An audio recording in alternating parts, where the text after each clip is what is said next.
Hola a todos, ¿cómo andan? Bueno, en los videos de hoy voy a estar hablando un poco sobre el texto de La sociedad excluyente de Vampa, que tiene algunas particularidades en sí como texto, a diferencia de los textos que estuvimos viendo en todo el cuatrimestre, en toda la cursada, que tiene un enfoque un poco más sociológico en algún punto, tiene una perspectiva un poco más sociológica con respecto a los eventos históricos que acontecieron durante la década del 90, así que nos permite reflexionar desde otros lugares sobre qué es lo que le sucedió a la sociedad en conjunto durante esta década. Para hablar de un primer punto, para el primer punto de la guía, hay que recordar primero un poco en el contexto, ¿no? En el que estamos con la asunción de Carlos Menem en 1989 como presidente, ¿no? Luego de un contexto económico de hiperinflación, de presión de los mercados internacionales.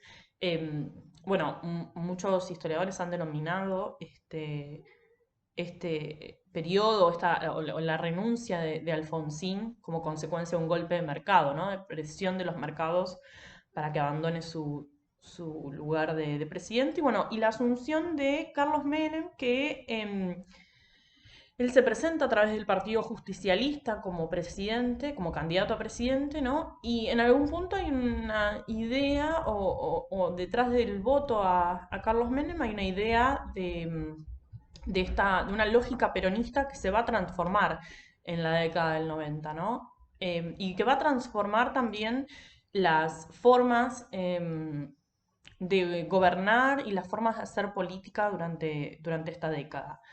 Cuando Menem asume como presidente, va a colocar a cargo del Ministerio de Economía a Domingo Cavallo, que es un personaje que al día de hoy por muchos, por lo menos los no tan jóvenes, todavía recordamos bastante y bastantes también frases emblemáticas, ¿no? de esa década de los 90, pero que va a ser un protagonista importante porque la cuestión económica va a tener un rol bastante central durante la década de los 90 y en algún punto lo vamos a ver en el próximo video, pero no puedo evitar no adelantarme un poco.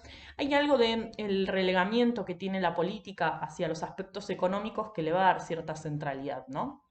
Y que va a justificar de alguna forma ciertas decisiones que va a hacer el menemismo durante los 90, decisiones políticas, las va a intentar transformar en su discurso en decisiones puramente económicas, ¿no? Como si no hubiera otra alternativa. Y en este sentido, Svampa menciona particularmente esto, ¿no? Hay algo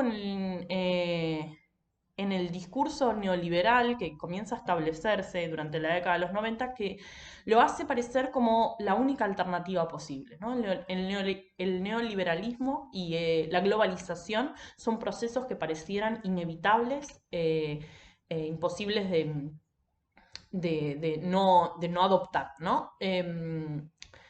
Y que va a implicar, en términos concretos, en el caso de la Argentina, en el caso en realidad de muchos modelos económicos neoliberales, una transformación de un sistema de acumulación industrializado, ¿no? Un industrial productivo, hacia un sistema económico más del tipo financiero. Esto es algo que ya se venía dando en la Argentina, particularmente con el gobierno de facto que asume en 1976, ¿no? Particularmente el de Videla, con la asunción de Martínez de Hoz como ministro de Economía, tiene una política neoliberal. Esta política neoliberal que se empieza a establecer en 1976, a partir de 1990 se va a profundizar y va a llegar a lugares a los que, si bien hipotéticamente tenían la intención, el gobierno de facto, el gobierno dictatorial de Videla, no se van a llevar adelante por una cuestión de tiempo y de momentos también, ¿no? Parte de lo que se encargó Martínez de Oz eh,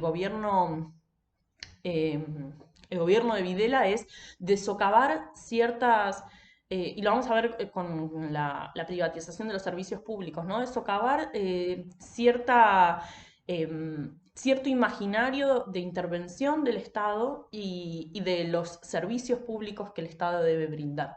Para que para 1990 o para a partir de la década del 90, cuando se empiezan a privatizar todos los servicios públicos, haya un imaginario colectivo que piense que los servicios son un gasto innecesario, que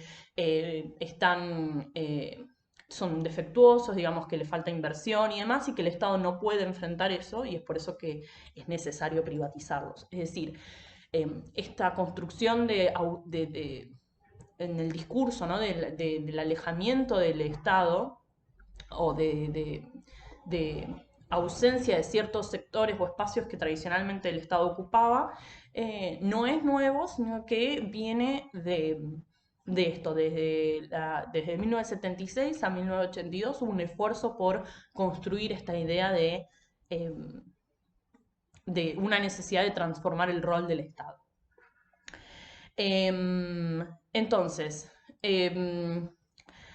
presenciamos de alguna forma el fin de un Estado interventor y de un Estado que se encargaba de integrar social y económicamente a la sociedad. Entonces, con la ausencia de ese Estado, y lo vamos a ver más adelante, las clases sociales se van a escindir, se van a dividir y aislar aún más entre ellas y aún más con la desintegración, por decirlo de alguna forma, ¿no? El debilitamiento de la clase media durante la década de los 90. Bueno, con respecto a la política económica de los 90, lo primero para mencionar es, y quizás lo más conocido por cualquier persona que haya vivido en los 90 o que haya estudiado algo con respecto a eso, es la sanción de la ley de convertibilidad, ¿no? El plan de convertibilidad que se inaugura muy poco tiempo después de la asunción de Menem en la presidencia, ¿no? Y que está vinculado al respaldo, es decir, el plan de convertibilidad lo que establece es que un peso es igual a un dólar y lo establece en la medida en que prohíbe o restringe la emisión de moneda, es decir, de peso argentino, en la medida en que no haya un dólar que de alguna forma respalde esa emisión de moneda.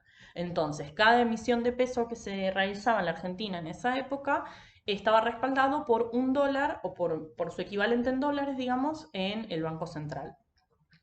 El problema, por lo cual después finalmente se termina produciendo el corralito, ¿no? En el 2001, está vinculado a que la ley de convertibilidad no respaldaba el cambio de moneda que realizaban los bancos privados. Entonces, si uno tenía una X cantidad de pesos y los quería cambiar a dólares, el banco se lo permitía, pero no había esa cantidad de dólares disponibles para poder realizar esa conversión. Entonces, muchas personas creían que tenían dólares guardados en sus cuentas, cuando en realidad, cuando iban, que es lo que sucede en el 2001 con el corralito, cuando iban a reclamar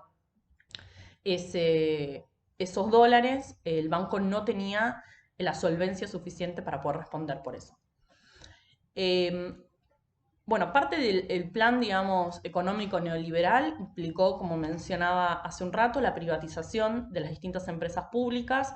En un primer momento se privatizaron las telefonías, los ferrocarriles, los transportes aéreos, se privatizó YPF, la televisión, la radio. Y en un segundo momento se terminó privatizando el servicio eléctrico, el gas, el agua, el subte y la seguridad social. Que en el caso de la seguridad social lo que terminó produciéndose es la creación de las denominadas AFJPs, a las cuales las personas derivaban sus aportes jubilatorios y que luego de la crisis del 2001 también implicó una reabsorción por parte del Estado de esas empresas porque básicamente, digamos, se fundieron y eran las que tenían que responder por las jubilaciones futuras de las personas que les derivaban sus aportes. También se produce un proceso que Vampa llama de reprimarización de la economía, es decir, una nueva concentración en la producción agrícola del país, principalmente concentrada en grandes productores, es decir, el pequeño y mediano productor un poco desaparece, digamos, durante esta década, y hay un impulso muy grande, particularmente a la producción de la soja, ¿no? Durante la década de los 90 es donde podríamos decir que nos convertimos en un país, ¿no? Entre comillas, sojero. Y no es cualquier soja, sino que es básicamente la soja transgénica, ¿no? Que va a traer consecuencias a la población que vive cerca de estas plantaciones, básicamente por la contaminación del agua que se produce y de los suelos al uso de, más que nada, de pesticidas, ¿no? Para el crecimiento de estos productos transgénicos. Va a haber una reducción. A veces cuando digo algunas cosas de las políticas económicas llevadas por los distintos gobiernos, pareciera que es un disco rayado, ¿no? Porque hay ciertos procesos de economía liberal, en este caso neoliberal, que parecieran ir siempre medio en el mismo camino, ¿no? Una reducción de los impuestos aduaneros que habilitan mayor importaciones, las importaciones se vuelven muy competitivas en el mercado local y producen como consecuencia el cierre de fábricas e industrias locales, ¿no? Es una historia que se repite medio una y otra vez, que pareciera que ya todos conocemos cuál es el fin, ¿no? De esas políticas económicas, pero bueno, se siguen produciendo. Y que en este sentido también hay algo que me parece interesante retomar del modelo económico de la dictadura, de la última dictadura militar, que no es menor, que es si para la dictadura del 76, ¿no? La subversión estaba en la fábrica y hay una intención de cerrar la industria, de achicar la industria como una forma de combatir a la subversión. Durante la década de los 90 se produce un proceso similar y que está vinculado a un objetivo específico que es la de la desmovilización y la despolitización de, de, de la población, ¿no? De la clase obrera, básicamente. Lo vamos a ver más adelante, pero hay una pérdida por parte más que nada de la juventud de un interés en la política y se debe a que ven en su perspectiva y en su horizonte un futuro bastante atravesado por la precarización laboral, por la flexibilización laboral, que no le dan demasiadas esperanzas a creer en que la realización personal se va a hacer eh, en un trabajo, ¿no? En un empleo o en la fábrica, digamos. Y ese es un proceso muy subrepticio que da este tipo de medidas económicas de precarización y de búsqueda de despolitizar a la sociedad. Y también en algún punto de estigmatizar a los movimientos obreros y a los movimientos políticos, ¿no? Pero bueno, va a haber esto, ¿no? Una reducción de los impuestos a las importaciones, que como decía recién, van a volver a precios muy competitivos, ¿no? Ahí empieza un poco, por lo menos yo que viví la década de los 90, a recordar algunas cuestiones de la vida cotidiana y es el conocido por las personas por lo menos que vivimos en esa época, el todo por 2 pesos, ¿no? El todo por 2 pesos estaba lleno, eran bazares en los que podías comprar productos todos a 2 pesos, pero eran casi todos productos hechos en China, digamos, ¿no? Entonces ahí está podemos, digamos, encarnar estas políticas que de algún punto o en algún punto terminan atacando a la industria local. Y por último, en realidad hay un par de cuestiones más, pero en términos de gestión estatal, va a haber una fuerte reducción del gasto público, lo cual se va a ver principalmente afectado en 2 sectores, que es en el de salud y educación, en los que se va a ver un traspaso de los hospitales públicos nacionales y las escuelas públicas nacionales a regímenes provinciales o municipales, es decir, el Estado nacional ya no va a conservar estas instituciones, no va a financiar estas instituciones a nivel nacional, sino que van a depender solamente de la gestión de presupuesto provincial o municipal, lo cual va a traducirse en faltas de insumos, falta de contrataciones y una pérdida de la calidad educativa durante los 90 en el caso de las escuelas. Eh, bien, con respecto a algo que mencionaba recién, el tema del mercado de trabajo, ¿no? Durante los 90 se va a sancionar en 1991 la denominada nueva ley de empleo, que básicamente lo que va a habilitar es a la flexibilización y a la precariedad laboral, básicamente vinculado va a habilitar nuevas modalidades de contratación. Va a aparecer muy fuertemente la figura de monotributo, ¿no? Locación de servicio o de trabajador temporal, esta figura de los 3 meses de prueba, ¿no? Y demás que va a permitirle a las empresas y a los empleadores flexibilizar el trabajo y precarizarlo aún más. También se va a reducir el aporte jubilatorio de los empleadores y va a modificar el régimen de las ARTs, ¿no? Y de las licencias por enfermedad. Para 1996, la tasa de desempleo va a ascender al 20%, que es un número bastante considerable en comparación con otras décadas, y también se va a producir un proceso de incorporación de la mujer en el mercado de trabajo, que es interesante porque muchas de estas mujeres se incorporan para complementar el salario del varón, ¿no? Que es quien tradicionalmente eh, trabajaba, pero que empieza a perder el empleo o a ver reducida su capacidad adquisitiva. Entonces las mujeres, es un proceso que ya empieza en la década de los 80, pero en los 90 se vuelve mucho más fuerte por este aumento fuerte del desempleo, ¿no? Y este aumento fuerte de la precariedad laboral, que va a terminar produciendo esto, la inserción de la mujer en el mercado de trabajo, y que es interesante en algún punto porque esta inserción de la mujer, cuando pasa la crisis, ¿no? Cuando pasa la crisis del 2001, no es que la mujer vuelve al hogar y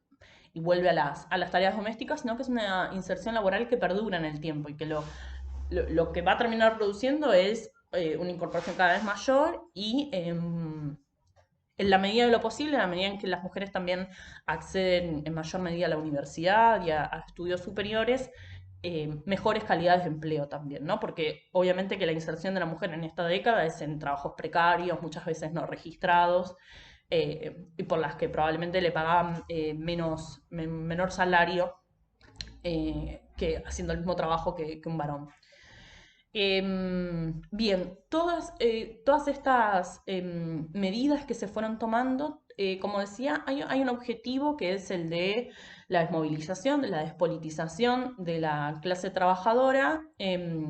Digo, venimos de décadas de una clase obrera bastante combativa, entonces hay un objetivo de aplacar em, ese, em, ese movimiento sindical más combativo, como decía recién.